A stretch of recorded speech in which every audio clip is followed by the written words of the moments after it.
Bismillahirrahmanirrahim. Assalamualaikum warahmatullahi wabarakatuh. Alhamdulillahirabbil alamin. Pertama-tama marilah kita panjatkan puji beserta rasa syukur atas kehadiran Allah Subhanahu wa taala. Salawat berbingkaikan salam tidak lupa kita sampaikan kepada baginda besar Nabi Muhammad sallallahu alaihi wasallam. Langsung saja saya akan menjawab pertanyaan dari teman-teman. Asal mula bahasa Gayo. Jadi menurut catatan sejarah, bahasa Gayo itu merupakan rumpun dari bahasa Austronesia yang terkonsentrasi penuturnya berada di daerah Aceh Tengah, Bener Meriah, Gayo Luwes, kemudian beberapa konsentrasi penutur di daerah di kecamatan Aceh Timur dan Aceh Tenggara. Kemudian bahasa Gayo termasuk dalam rumpun bahasa Melayu Polinesia. Jawabannya masih. Kenapa saya katakan masih?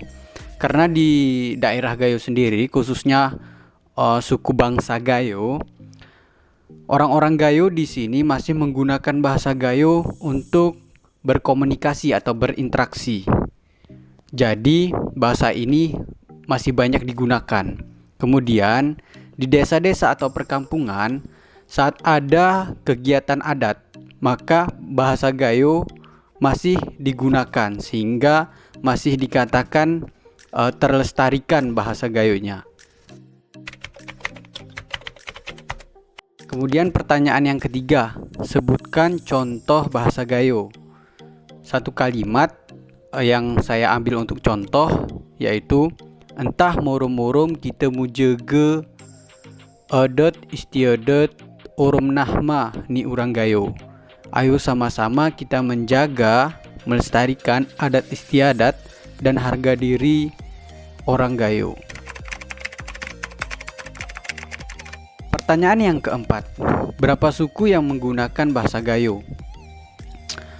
Suku yang menggunakan bahasa Gayo adalah suku Gayo itu sendiri, suku bangsa Gayo itu sendiri, yang notabene terkonsentrasi di daerah Aceh Tengah, Bener Meriah, Gayo Luwes, dan beberapa penutur yang terkonsentrasi di daerah Aceh Tenggara dan Aceh Timur. Jadi upaya masyarakat untuk meningkatkan bahasa Gayo yang pertama tentunya dari masyarakat itu sendiri. Seperti yang saya katakan tadi, dengan banyaknya masyarakat masih menuturkan bahasa Gayo untuk alat berkomunikasi atau berinteraksi, bahasa itu semakin terjaga atau semakin terlestarikan karena masih banyak penuturnya. Kemudian pemerintah kampung ataupun di tempat kami Sarak Opat namanya, pemerintahan kampung dalam kegiatan adat di kampung masih menggunakan bahasa Gayo untuk kegiatan-kegiatan adat, sehingga ini juga menjadi kegiatan untuk melestarikan bahasa Gayo. Kemudian mengenai sastra lisan Didong, pertanyaan keenam, sejarah singkat sastra lisan Didong. Jadi singkatnya perlu teman-teman ketahui, Didong ini adalah kesenian tradisional masyarakat Gayo yang ada di Aceh, Provinsi Aceh bagian tengah, yang terkonsentrasi di daerah Aceh Tengah, Bener Meriah, Gayo Luwes, dan juga beberapa di daerah Aceh Tenggara dan Aceh Timur.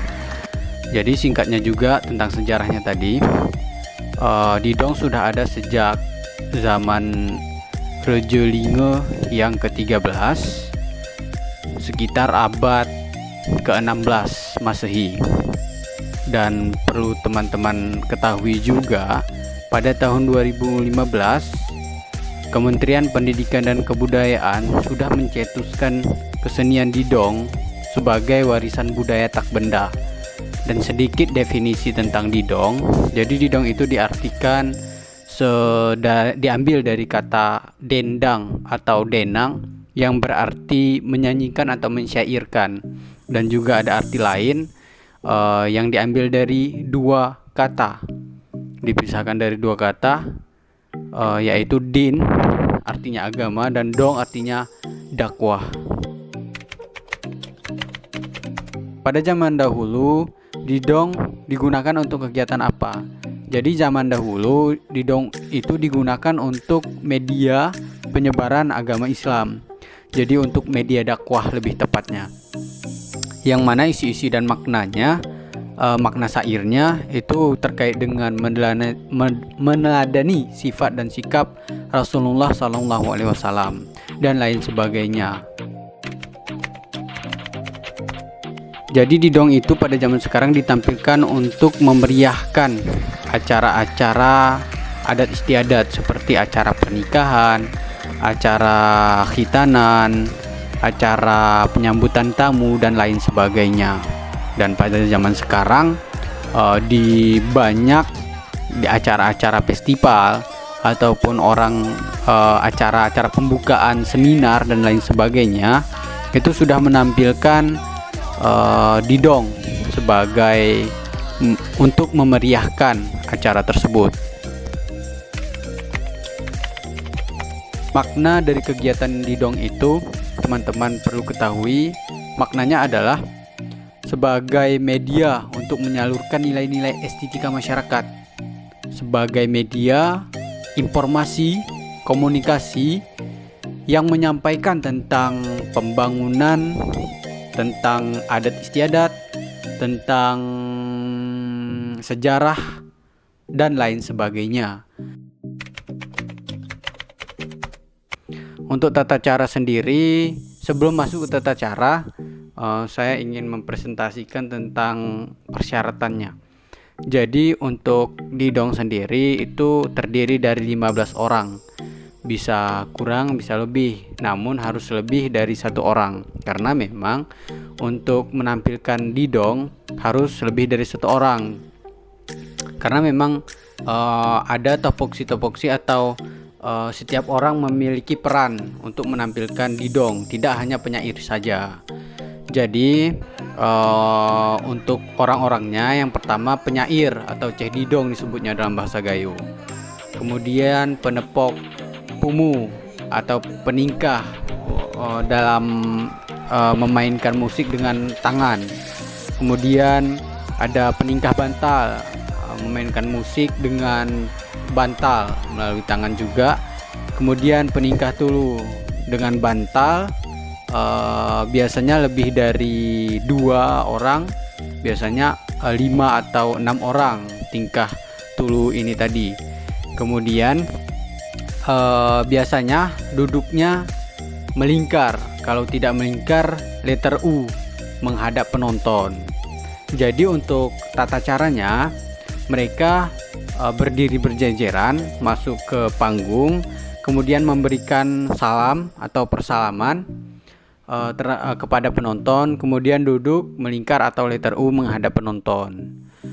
Setelah persalaman selesai, kemudian salah satu jadi cehnya ada 3 atau penyairnya ada 3 atau lebih, biasanya 3 untuk didong sendiri, memainkan alat musik seruling, namanya pepongoten, dalam bahasa Indonesianya ratapan.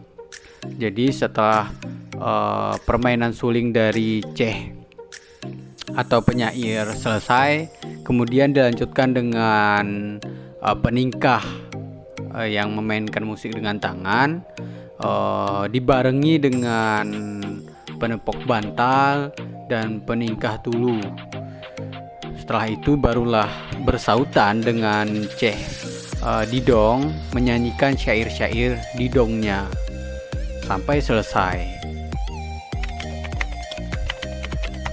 Upaya masyarakat untuk meningkatkan didong dapat kita lihat. Yang pertama, masyarakat di perkampungan atau perdesaan di daerah saya, khususnya Aceh Tengah dan Bener Meriah khususnya, itu di setiap kampungnya masih ada klub-klub didong ataupun sanggar-sanggar didong, yang mana mereka di setiap minggu atau setiap bulannya mengadakan latihan rutin, sehingga ini menjadi kegiatan untuk melestarikan didong itu sendiri.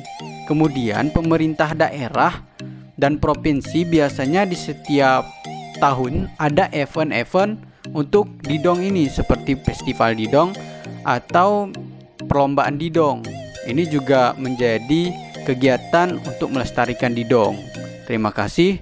Semoga kedepannya budaya-budaya tak benda yang ada di daerah-daerah kita, Gayo khususnya, dan Indonesia secara keseluruhan tetap terjaga dan terlestarikan. Assalamualaikum warahmatullahi wabarakatuh.